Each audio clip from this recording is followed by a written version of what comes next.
This is MichMash, a weekly conversation where we try to unjumble an important and sometimes under-the-radar statewide story that affects you. I'm Cheyna Roth. And I'm Zach Gorchow. Cheyna, 21 months ago, Governor Whitmer named longtime State Police Captain James Grady to lead the Michigan State Police as its colonel. Today, probably no member of the Whitmer administration is under greater criticism. For anyone who doesn't follow the machinations of the Michigan State Police, it's probably going to come as a surprise that Grady managed to come under this much criticism this fast. So, Zach, let's start at the beginning. At what point did public and internal confidence start to crack when it comes to Grady's leadership? Well, there were a lot of bad feelings generated when Grady promoted First Lieutenant Amy Brimacombe ahead of several other higher-ranking members of the department to be his number two with the title of Lieutenant Colonel and Chief Deputy Director, particularly considering she had been disciplined somewhat recently for personal use of a state vehicle. The Grady issue came to something of a head recently when two police unions, ones that represent state troopers and command officers, voted no confidence in Grady and his second in command. What happened to bring the issue to a head? Well, in 2024, there was a state police pursuit along with other law enforcement agencies of a man named Samuel Sterling in Kentwood, which is just outside Grand Rapids. A state trooper driving an unmarked vehicle struck Sterling, who had had outstanding felony warrants and was running from police. Sterling died of his injuries, and the Michigan Department of Attorney General charged the trooper with second-degree murder or an alternative charge of involuntary manslaughter. After the incident, Grady's comments about Sterling becoming the latest young black man to die in a police interaction infuriated the troopers and officers at the department who didn't feel like he had their back. Yeah, and it's just been a constant back and forth since then. There was an ethics complaint filed against Grady and Brimacombe claiming they improperly gave themselves performance bonuses, but that was dismissed. There was a scandal involving exam rigging at the Flint Post. Let's give a shout out here to the Detroit Free Press's Paul Egan, whose reporting has brought a lot of these matters to light. And now lawmakers are getting involved. Republican legislators have started coming after Grady, especially Republican Senator Jim Runstead.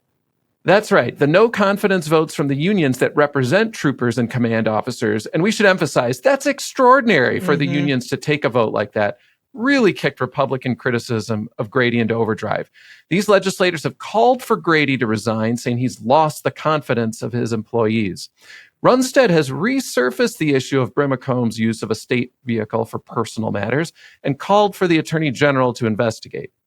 And meanwhile, Democratic lawmakers are rallying behind Grady. The Legislative Black Caucus this week called all this criticism unwarranted given Grady's qualifications and said he's getting criticism a white leader of the department would not get. How has the governor's office responded to all of this drama surrounding Grady, Zach? Total support, Cheyna. And that's interesting because in the past, when Republicans have called for a department director to resign, the governor and her staff tend to turn the other cheek, thinking they don't want to dignify those kinds of requests. But now our press office is making it clear Governor Whitmer stands behind Grady. They feel the department is running well under his leadership. And now this week, leadership of the House Oversight Committee began deposing some members of the state police behind closed doors in what appeared to be an effort to get sworn testimony about Grady's performance. Grady and the Department of Attorney General say the committee has no authority to depose members of the executive branch. It's just really unusual for a House committee to be deposing people in a department. And this is a lot of internal controversy for a department that doesn't involve its bread and butter duties: law enforcement, traffic patrol, crime lab work, and specialty services to assist smaller local police departments. All right, let's switch gears. And after this short break, we're going to talk to Dan Hurley, Executive Director of the Michigan Association of State Universities, about the new challenges facing the state's 15 public universities. Stick around. Welcome back. I'm Zach Gorchow. Joining us now is Dan Hurley, Executive Director of the Michigan Association of State Universities. That's the association that represents Michigan's 15 public universities. We don't have time to name them all here, but that's everything from Lake Superior State in the Sioux to Grand Valley State on the west side to Wayne State the University of Michigan's 3 campuses and Michigan State University. Dan, welcome to MichMash. Great to be here. We're glad to have you here. So, Dan, many of the nation's universities right now feel like they're under attack. There's the orders from the Trump administration. Closer to home, we've seen searing criticism of the state's universities and higher education over their diversity, equity, and inclusion policies. We've even seen some calls, they're a little bit out on the fringe, but we've even seen some calls to end state funding for universities. What's that been like for your member schools, and where do they go from here? Where does the state go from here? Well, there has been a lot to navigate. Certainly, most of it has been with a lot of federal action, as you've been referring to at the executive level with our new president. It's not so much the just all of the actions, but it's the going back and forth in terms of legal actions, countering them. And the one thing that the universities certainly need is sustainability, stability, good forecasting, and their model has been shaken up for sure, impacting different types of institutions. But I think, these institutions collectively have been around for certainly more than 1,000 years, and they'll continue to be there. And so I think they keep the eye on the North Star, which is serving students. And we can talk about some of the demographic challenges in the state with our diminishing high school pipeline, but they have, in the last couple of years, turned around enrollments, and there are some good things happening at the state level in recent years. And so I think in the long run, they are strong, stable organizations that will continue to serve the state very well. What are you recommending that state universities do when it comes to their DEI policies? And can you break down for listeners just some of the different costs that you have to weigh here? We don't have, the universities have been, working with the Michigan Civil Rights Initiatives for a couple of decades now almost. And so they have been focused on student success, and that's ultimately about ensuring good retention among all groups. And so I don't have a breakdown specifically on DEI type initiatives. I think their focus has been serving all students, especially those that very important demographic of students who come from low income backgrounds. Often there's a corollary with academic preparedness, and that is a really, really important segment to get enrolled in post-secondary education in Michigan and get them through to degree completion, especially at the bachelor's degree level. So the focus on the part of the universities really over the last decade has been a variety of student supports, academic, student mental health, financial support, to do all that the institutions can to ensure that they get through to a degree and on to the workforce to help our state's employer community. There's been an argument from some, and former Attorney General Mike Cox is the one who comes to mind here, that the DEI policies are somehow an end run around the ballot proposal from 2006 that outlawed the use of race and gender in university admissions. And I've heard that parroted by others. Can you speak to that? Is that a correct understanding of what these policies are, or no? I really would have to hear specific articulation about what types of policies are being talked about here. Again, we have the affirmative action ban that's been around for almost 20 years. And yes, there are student supports in place, but none are restricted to any population. So there may be programs, events, that are geared towards certain population, but no population is restricted from participating in any activities offered by any of the universities. So there also appears to be a very problematic political divide where people who have bachelor's degrees tend to support Democrats and those without them tend to support Republicans. What is your take on that? Yeah, that's been evolving. I think it's important for really just the broader community and this very important outlet among them to speak to the data. And the data is overwhelming, especially here in Michigan, in terms of the labor market demand for especially workers with a 4-year degree. It's at about the highest level ever. If you look at the top 50 high demand, high wage occupational forecast in Michigan for the next several years, full 42 of those, or 84%, minimally require a 4-year degree. And another thing that's been just released here in the last couple of months by the Georgetown University Center for Education and the Workforce, they looked at the lifetime, really 10, 20, 30, and 40-year look at the return on investment of a 4-year degree. And you can look at it for some 6,400 institutions in the country, including all of Michigan's 15 public universities. And that return on investment accounts for the actual cost of attending the universities. And it used to be, for years, kind of the advocacy was, get a 4-year degree, you'll make $1 million more over the course of a lifetime. We are now, with the latest data in hand, now up to about $2 million ROI to individuals on average who graduate with a 4-year degree from a Michigan public university. And again, that is after accounting for the cost of attending those universities. So the value is there. I do think that, to your point, there may be an element that looks at universities as being too left-centered, or a left ideology. But if you look at, and it's just fascinating when you go on a college campus, whether it's in the classroom, speakers, cultural events, the hundreds and hundreds of student organizations, the vast majority of human interaction is around ultimately career development, career advancement, scientific advancement, and not political debate on either end of the spectrum. I mean, there's going to be a little bit of that, almost on the fringes. The vast majority of dialogue is applied around all of the ultimately countless disciplines and topics that are addressed on a college campus in a given day. Let's talk about the state budget. Now, listeners, I want to give everyone a timestamp here. It's a little after 11 a.m. on Thursday, June 26th. The Senate has session today. The Michigan Senate, the Michigan House has session later today.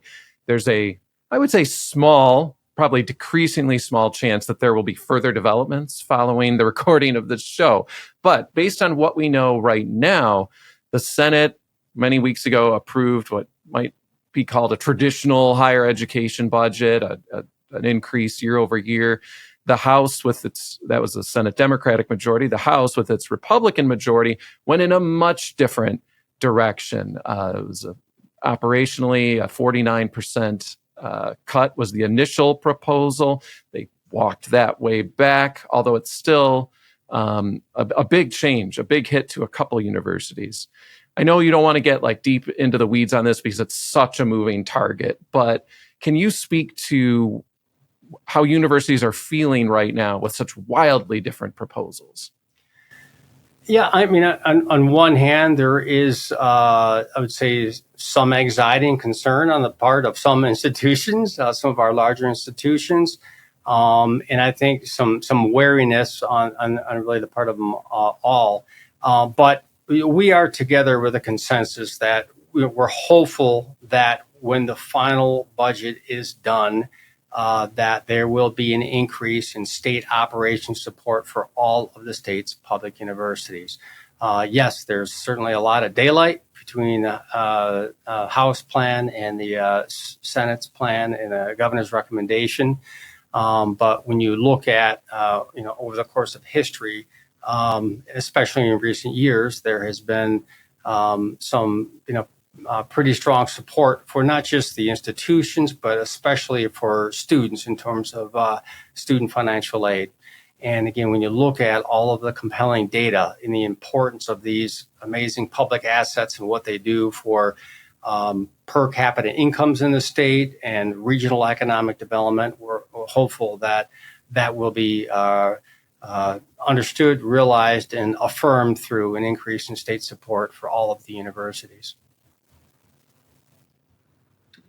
I think one of the things that people have been curious about, and one of the points that a lot of Republicans are making, is some of these schools receive pretty significant endowments and donations from private donors. So why do they need so much state funding? Can you break that down for us?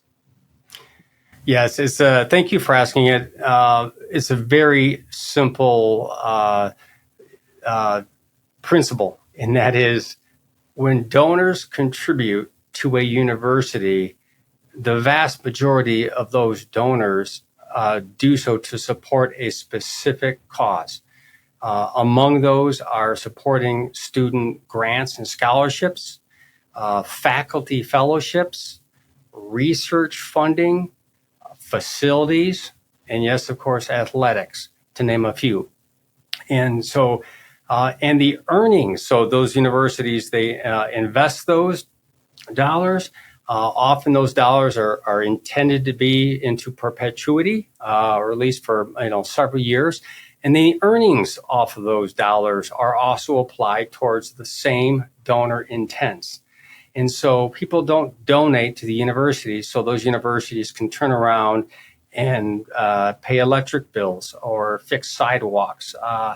And so that's the simple matter. And so no matter how large a given university's endowment is, those dollars, the vast majority, 95% plus, are restricted by donor, legal agreements. And so that's why it is not appropriate to just simply, indicate to any university, public university in Michigan, that they should receive a funding cut and then in turn utilize endowment dollars. It's just not possible or practical.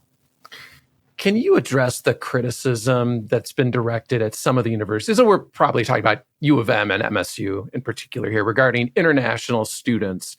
There's a claim that universities are trying to admit more international students because they can charge them a lot more in tuition than in-state or even out-of-state American students. What about that? Is there anything to that?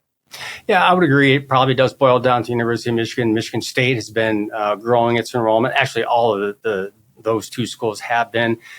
But I would say this, the University of Michigan is just, I think, the state's greatest public asset. Same with Michigan State. We're blessed to have these two institutions and all the others, but these huge research institutions in our state.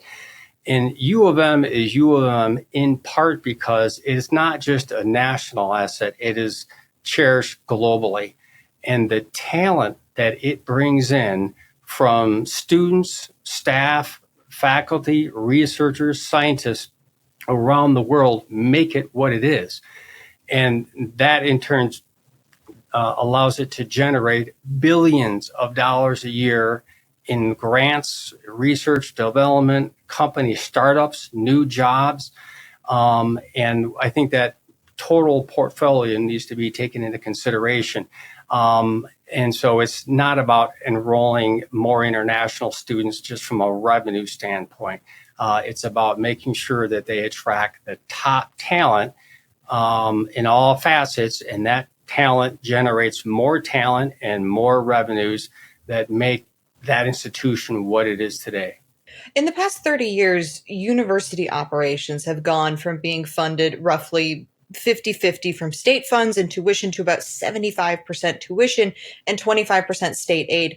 What would it take from the state for universities to ease the tuition burden on parents and students? Yes, well, thank you for making that observation. Yes, we've gone from in about 1980, the state covered about 78% of the two revenue streams, doing state support and tuition revenues, and now it's down to about 22%. Nationally, if you look at all public universities, it's about 50-50. So yes, we're definitely among the top states in the nation that has witnessed some very dramatic disinvestment, especially since 2000. What is needed are increases in operational support to the universities that are minimally above the rate of inflation.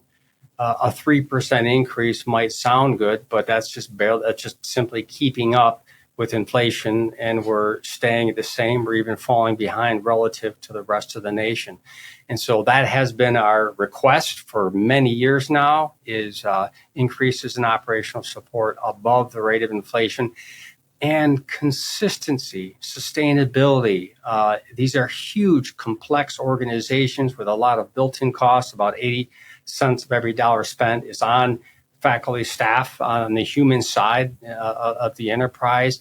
That doesn't change that much. And so predictability and consistency are very important factors. Well, Dan, thanks so much for joining us on MichMash. We really appreciate you taking time out of your day. You're most welcome. Thank you.